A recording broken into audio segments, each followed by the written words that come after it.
Right, welcome back, viewers. I'm back a little earlier than I was expected, simply because of this. This is quite exciting. I wasn't really expecting this for at least a couple of years yet. We're potentially going to be turning semi-professional. Now, I'm not sure how I feel about this because being amateur is very, very helpful at the moment. Because it means that I can get rid of players very, very easily, and they also don't cost me anything. I don't pay any of my players anything.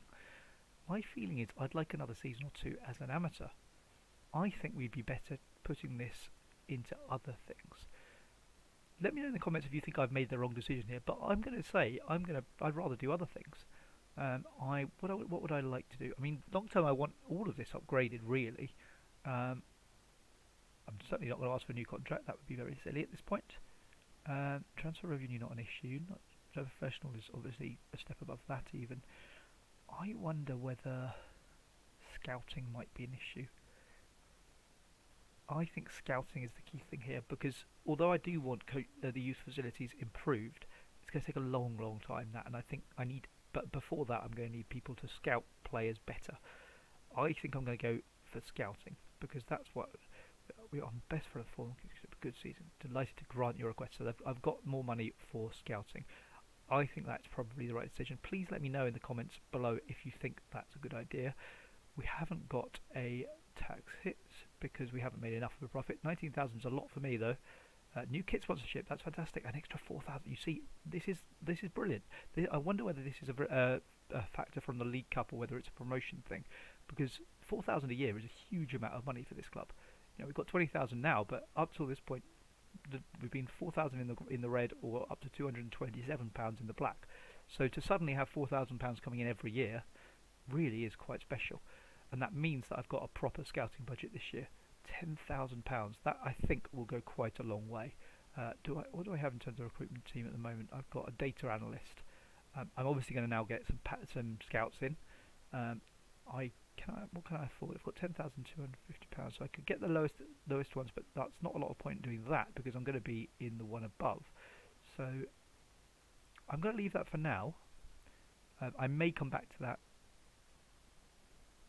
I may well come back to it because I think there are some things that will be very useful, but I think once we're in the new division officially, it will probably be a little bit easier. And as the scouting centre reminds me, I need to get myself. Do I need a director of football? Let me know in the comments again. Is there any reason to have a director of football? I'm not going to get one unless you tell me there is. Chief scout and the scout obviously is a different matter, and those two are going to be two major priorities. I'm going to get the best ones I possibly can. I think for the moment I'm going to get no packages at all. Once I'm into level 10 officially at the beginning of next season, I might do, but at the moment I don't see any point because the level 11 division obviously is not going to be very helpful because that's the one we're just leaving, and we know that we're already better than all those players. So let me know what you think. I will see you probably now at the start of next season because unless something very, very significant happens, I'm not intending to take you through lots and lots of complicated transfer and scout appointments and so on. But I will see you if anything exciting happens, or indeed once the squad is at least semi-fixed at the start of next season, although obviously I'll be always looking for improvements through the season. One thing I'm clearly going to have to improve though is my central midfield, because sadly Lee Hendry, I asked him to stay on, I asked him to carry on for one more season because I felt he could still do a job for me, but at 42 I completely understand that for him it's not going to happen. He's also not interested in staying on as a staff member either, which is a real shame. I wonder if that's something I could change his mind on. I think it's unlikely. He did say that he didn't particularly fancy being a coach, which is probably what I'd want him as. It's not going to happen, so Lee Hendry is simply going to retire. Really, really sad that, and I'm going to have to tell the press that I'm not angry, but I did try and talk him out of it because I loved him and I thought he'd do a good job for us this year. He won't do a good job for us this year, which is a real shame, but I will now have to find some more cover at centre midfield. I'm happy with Carl Kennedy, but I'm not convinced by any of the others, even Alfie Crooks. He's nothing special. So I will certainly be looking for someone else.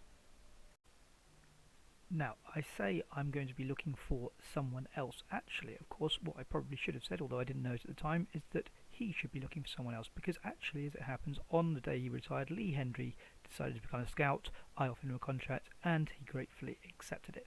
He is a significant upgrade on the previous one. I think the previous scouts I had at the beginning of the season had a total in these two columns of 7. He's obviously got 12.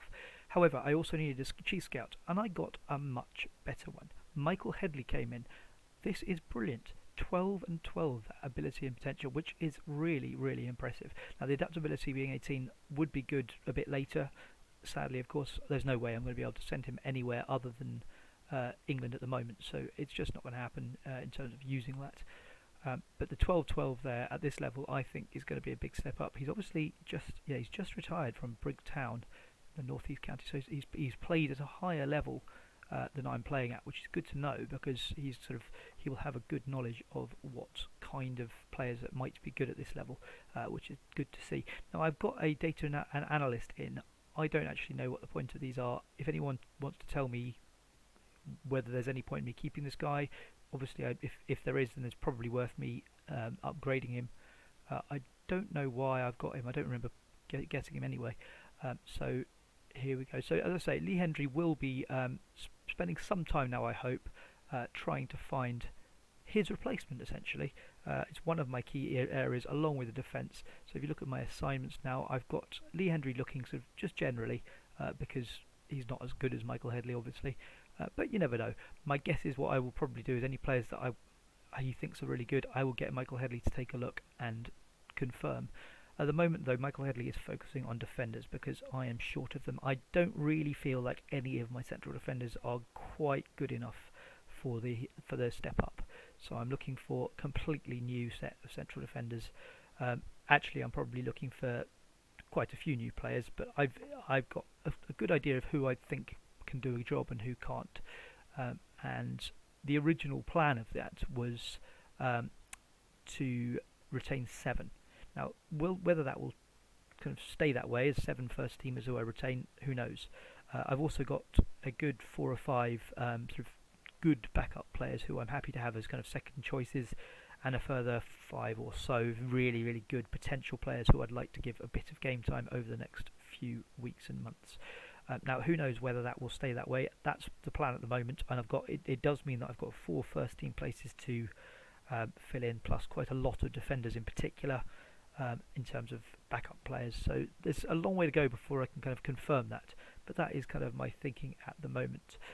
I do want to take you through a couple of things that are kind of missing from last year. Obviously, I've talked to you about Hendry and Headley, which is terrific. I've also got a new assistant manager, and again, it's a big step up from the last time. I'm not going to show you the last one because I can't remember him, but it was a similar kind of stats to the last one. And you can see here all the things that matter. He's sort of 9s and 10s.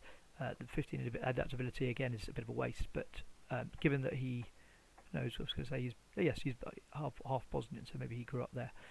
It doesn't look like it with that name anyway. But yeah, that's sort of a significant increase to the backroom staff this year, which hopefully will make a big difference to what I've got going on at this club. The next thing I wanted to talk to you about was Elliot Legg. He was obviously the player I was most excited about. There was some kind of uncertainty about his stats. As you can see here, I would say it came out sort of roughly in the middle of most of the ranges. At this level, I think 10 is really good, and there's a lot of stuff that's over 10 here. So I'm pretty positive about it. He's probably not as good as I perhaps hoped he might be, and he's also older than I remembered. He's now turned 24, which means he's probably not going to improve massively. But you know, he's a solid right back. He's certainly going to be a good player for me. Whether he'll end up being a long-term solution there, I really don't know. A couple of other bits and pieces, just housekeeping. We've now turned semi-pro, despite earlier in the season agreeing with the board that there would be better things to do with that money. Now, my worry with that is that it means that we won't be able to sign players to amateur contracts anymore, which would obviously be a big blow because it's so easy. You can get so much. There's so much more freedom to manoeuvre if you can do that, and obviously the fact that it costs no money whatsoever is a big plus too. The only other thing to say is that I have also signed a 2-year contract, so I've now got a bit of job stability here. I decided not to ask for any kind of pay raise. I had the minimum amount of money at £10, and I'm just going to stay on that. At some point, once I feel like I'm a bit under a bit more pressure, I'm going to start asking for a pay rise. The reason to do that, and I didn't realise this until I saw another YouTuber mention it, the only reason to do that is because it gives you more job security. So if I ever feel like I'm not sure how good I'm going to do at this next level, and I might be at risk of losing my job. At that point, I will need to be a little bit more, play a bit more hardball with my wages and see if I can get a bit more money out of them. But for the moment, I don't really see any reason for worry, and that means that I can get away with paying myself very little. Obviously, at this level, £10 a week, it all adds up, and £500 a year. You know, it's useful. It's not a huge amount of money, but it's useful. So that was certainly something that I wanted to bear in mind when I decided to do that. So that is all the housekeeping for now. I will probably now return at the beginning of the season when Lee Hendry and Michael Headley have had their time to work their magic, and hopefully I will have a squad that looks a little bit better than this current squad that I have now. It's not bad, don't get me wrong, but certainly in the defence and a little bit in the midfield as well, there are some things I want to work on to some extent. But Halu, it looks like he's rated very low here, but he did so well last year that I do want to give him a go. I probably will want to get another left winger to give him some competition, but he did so well last year that it's very hard to just kind of get rid of him on the spur of the moment. But we'll see what happens in the transfer market. The next time you see this squad, it will look rather different, I suggest. Oh dear, ladies and gents, we've got a problem. Harry Waterhouse, he of 24 goals last season in all competitions, has left. It's a real shame, this. I knew it was a possibility. It's one of those things where I had absolutely no warning. There wasn't an approach. He just went. It was a real shock. It's happened a few times now. I've lost Green, my left back, as well, which is a real problem, and these are short there. And that's obviously becoming a bit of an issue. I am looking for reinforcements. I've found one or two. We have turned semi-pro now, so I've got a few players in who are semi-pro. The very first one I bought is actually one you won't see for a while. It was this guy Stephen Wood. Now, he's not as good as I thought he was. I think when I first saw him sort of uncovered by my scouts, I could probably only see these two mentals plus maybe the pace and the marking or something, and I thought, yeah, he looks like a real player. He's obviously not that great. That said, I mean, the heading's a bit of a problem. But everything else, and the composure, I suppose. But he is 17. He could turn into a little bit of a player there. Who knows? We will see. But he's certainly not ready yet. I will show you very shortly my starting. Well, I was going to say starting 11, but starting squad for the year. Although at the moment it's very, very much in flux. So we've got about whatever it is, 2 weeks or so before the first game in the North West Counties League Division 1 against Cleaton Moor Celtic. So a few more friendlies to play first, and then I will take you through my squad. But as you can see, based on that pretty awful news today, we're going to have a few problems, I think, this year in terms of holding on to our players and then, when necessary, replacing them. I don't think I'm going to be able to find someone who's going to do as well as Waterhouse did. I know he doesn't look great, but I think it's just the pace. It's just the pace. If he's that quick, he's going to do well. And I'm supremely annoyed about that. It really is frustrating to lose someone of such high standing. He was playing league football. We're level 11. It's quite amazing. Okay, well, cut now hopefully to the squad looking as it was before, but with some improvements, with any luck. And here we are, viewers, at the start of the 2019-20 season, the North West Counties League Division 1 North. We are, however, 5-1 on favourites to win the title, despite just being promoted. The bookies clearly think that we are good for another promotion. So I'm going to live stream the first game of the season to finish off this first episode of Season 2.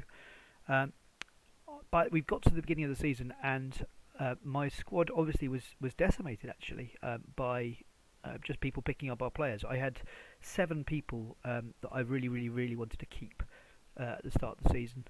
That was Elliot Legg, who, as you can see, is still there. We had Green, who is not still there. That was our left back, and I have a bit of a problem there that I will get to in a moment. There was McGrory, who is still there. Kennedy, who is still there. Behailu, still there. Waterhouse, who is not there. Although Ben Mills looks like a pretty good replacement, and Bailey Nichols, who is still there, but I think for the moment at least, this may change, Ryan Brook and Ben Mills seems to be the better pairing of the two, although that is definitely fluid and up for debate. So, actually, having said Brook, it's actually Likoya Lumbo's another new signing. He's injured at the moment. Um, as you can see, really nicely well-rounded. We've got 8, 9s and 10s, and pretty much all of the important things. Not the bravest person in the world, but I think we can probably just about get away with that at this level because he's going to be better than most players he's playing against anyway. The problem, however, is at left back, as you can see. So losing Green there, my sort of fairly dependable left back from last season, is a real problem. Before I got him last season, there was a problem there. And as you can see, I don't really have a lot. I've got DeAndre Watkins, who is not very good. See, I was really hoping I'd get someone in before this game, you see, which is why I'm sort of panicking here. I've got this guy Callum Griffin, who actually looks a bit better. There's 5s and 6s instead of 1s and 2s there in a lot of those. No, he's not a fullback. Let me see what Callum Griffin has got compared to Watkins. Now, mentally, Griffin is better. He's got better jumping reach, but at fullback, not sure that's that important. Long term, I'd want to go with Griffin, but I'm only talking about the short term because I'm hopefully going to get a left back in soonish. So I'm going to go with Watkins for the moment because I think for the very short term, he's the better option. I mean, I don't have much faith in him going forward, but I needed someone for today. I've literally got nobody else, so Watkins it is. As you can see, the defence, it's not ideal. As far as I'm concerned, there's only one player in that back five who I really want in the side, and that's Elliot Legg. Everyone else, I'm hoping within the first month or so, will be replaced in that team. Now, in terms of Hadfield and Watkins, sorry, not Watkins, I think I'm right. No, Watkins is a new signing, although not the best one in the world. Yeah, I've seen worse, but there's certainly room for upgrade there. Hadfield was a decent player for me last year, but I'm not sure he's quite ready for the step up. 7.16. It's a good season, but it's not outstanding. And in a division up, I'd like to get an upgrade there really. So I'm looking really for 5 players at the moment. I think my left winger looks like the kind of the odd one out in that situation, but he did so well last year that I definitely want to give him another go. We've got Carl Kennedy, who's possibly going to be leaving. I'm hoping he won't, and if he does, I've got Jack Harrison, who is a perfectly able deputy. I like the look of Jack Harrison. I think it's actually a pretty close run thing in terms of whether he or Kennedy should be playing. The same goes to some extent for Leask, and it may well be that there's a bit of rotation there as well. So, going into the new league season, as I say, we are 5-1 on favourites for the title. I've managed to keep so far at least 5 of the 7 and replace one of those for an even better player as well. So 5 of the 7, I suppose it could have been worse. I could have lost all of them. I could have lost 5 or 6 of them. I've kept the majority. I didn't realise it was going to be quite so difficult as that to hold on to them, I've got to admit. But here we go with the first game and level 10. Very exciting. Our debut in the North West Counties League, Division 1 North. Cleaton Moor Celtic. Obviously the colours suggest that there is some kind of link with Celtic. So, I'm not going to tell them that we're not going to win this without any problem, but that seems to be what they think. I'm going to be assertive. I'm just going to say it over to you now. Have a good one. And now it's time for kickoff. I think we will just leave it there because, as I've discussed before, I think the pre-match team talks, it's very rare to get very good responses to those. And here we are with our first highlight in this higher league. 20 minutes in, nothing really has happened at all so far, but we do get the first highlight. Kennedy out wide, lovely ball for Bahailu, and Bahailu can try again, and Brook gets his first goal of the season. Fantastic first goal for the club as well, of course. What a great ball in this was by Bahailu. Anyone who was doubting whether Bahailu could make the step up, I've got to say, what a start for Bahailu. He doesn't look brilliant, I know that, but he's quick. And last season he did do the business, so I think this is going to be the right decision. And based on that first contribution of the season, wow, fantastic start. But that was literally the only highlight in that first half, which is a bit disappointing. But frankly, it's our first game in the new division. I'm not expecting 6-0. I would love to get a win. I'm going to tell them though not to be complacent here, because it is certainly a good start. Good to see them be any focus, particularly the defence there. I'm going to tell them midfield a little bit more. I want to see a bit more from them, try and create a little bit more. It bugs me slightly that there's only been one highlight, but we did at least take that chance, and it's great to see Ryan Brook getting on the score sheet so quickly. So the second half can kick off, and hopefully we will get something early on here. Hadfield gets the ball back to Watkins. Kennedy, lovely through ball to Mills. It's Route 1. I love it. Mills, nice chance there for another goal. He can't score them all. I'm not going to expect him to. It's looking really, really good from us at the moment. Watkins into Brook again. Oh, Brook is looking really, really, really dangerous. He's had a very, very good start to his career. Mills, obviously, he's missed a chance, but hopefully he can make up for that by the end of this game. I think I'd be surprised if we don't get another goal at some point. It is time for a change. Carl Kennedy on a yellow card, also struggling for fitness. Easy switch for Jack Harrison there. It's kind of no-brainer, really. The only question is whether I switch him with Leask. I think I probably do. Yeah, I think that's certainly the better way to go. But neither of them are particularly good at the advanced playmaker role. It's not really ideally suited to this level, and I may well think of changing that. But I don't feel like two centre midfielders is necessarily a good idea. If anyone can give me any ideas of how this might work better, I mean, it's obviously working well enough at the moment because we did get promoted easily, but that role there is the one role at the moment that I'm not sure about.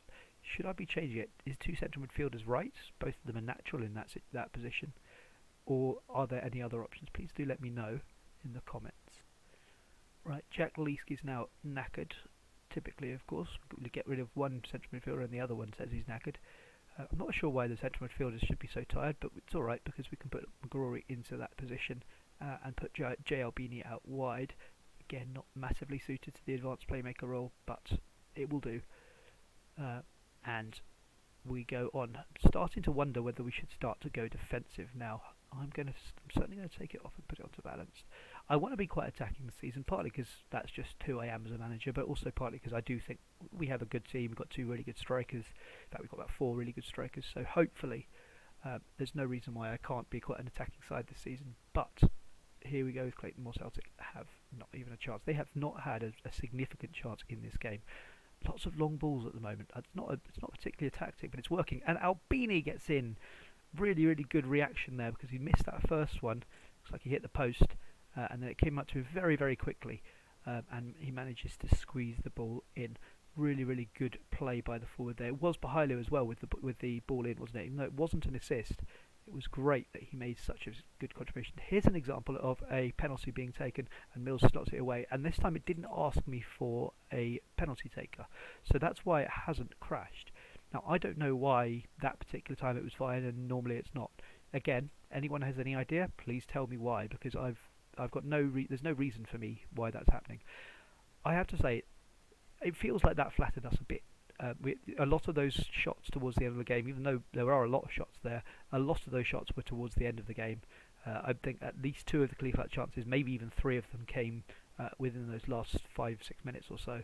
I think there was 3 of them because there was one that was missed as well, wasn't there, towards the far post. So we only had 1 clear-cut chance before the last few minutes, and I think that was probably the Ryan Brook goal. So it's slightly the stats slightly tell a lie about the rest of that game. It was tight up to that 87th minute, and it's really good to see that we've managed to come through in the first game of the season. That's a really, really impressive start. So I'm going to tell them as much. I think I'm still going to be assertive because I've said before I think it's generally the best way to be as a manager, and I'm going to say very pleased with the result in your performance. I was thinking about not letting it get to their heads, but I don't want to bring them down after that performance because that really is impressive. So that is the end of my first update for this season, stepping up at the start of season 2. Please let me know if you've seen anything that you think you can help me with, because as I said, this is one of the reasons why I'm doing this, is because I'm not the best football manager in the world, and I'd like to have a little bit more of a kind of some pointers about how I can improve my management. But that is, I feel, a very, very good start to life in this division. By the next video, I would hope I will have a completely new defence, because whilst they did fantastically well in that game, I still feel that there's room for improvement there. In terms of when that next game will be, I think we will probably be looking at the North West Counties League Cup, because if the last season is anything to go by, this will be where the money is. Yes, you see £10,000 of prize money for that this season, whereas for the league, £2,000 for the winner. So again, the cup is where the money is, and that is why I think that's probably where I'll be back. So, and I don't know who it will be yet, but I'll be back probably in early October. We'll have a bit of a recap and see where we go from there. Hope you're enjoying this save. We are obviously up through one division, but remember this is a practice for when I get Football Manager 20, when the new database comes out, and I will be playing not in the Northwest this time. I'll be playing in London. I have a team in mind already. It should be good fun. All I can say is don't disturb my lair. Goodbye. I'll speak to you soon.